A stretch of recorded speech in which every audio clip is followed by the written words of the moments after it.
Beetroot halwa ഉണ്ടാക്കിയാലോ?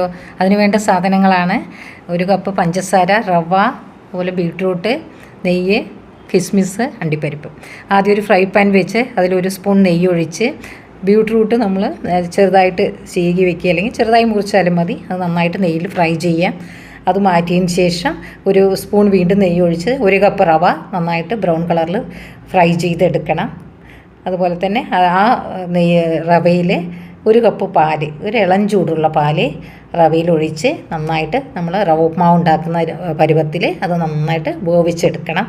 അതെല്ലാം നന്നായി വെന്ത് വരുമ്പോൾ നമ്മൾ ഈ മാറ്റി വെച്ച ബീട്രൂട്ട് ഫ്രൈ ചെയ്തത് നെയ്യിൽ വറുത്ത് അതിൽ കൊട്ടി വീണ്ടും 1 സ്പൂൺ നെയ്യ് ഒഴിച്ച് വീണ്ടും നന്നായിട്ട് ഇളക്കി അത് നല്ല മയത്തിൽ നന്നായി വന്നതിന് ശേഷം 1 കപ്പ് പഞ്ചസാര, ഞാൻ ചെറിയ അളവിലാണ് പഞ്ചസാര എടുത്തിരിക്കുന്നത്, നിങ്ങൾക്ക് കൂട്ടി വേണമെങ്കിൽ എടുക്കാം. നന്നായിട്ട് പഞ്ചസാര ഒഴിച്ച് അത് വീണ്ടും നല്ല ഒരു പരുവത്തിലാക്കി നന്നായിട്ട് ഒരു മയം വന്നതിന് ശേഷം ഒരു പാത്രത്തിൽ നെയ്യ് തേച്ച് അതിൽ കിസ്മിസ് എല്ലാം ഇട്ട് നമ്മുടെ ഇഷ്ടത്തിലുള്ള, ഞാൻ ഒരു ഓവൽ ഷേപ്പ് എടുത്തത്.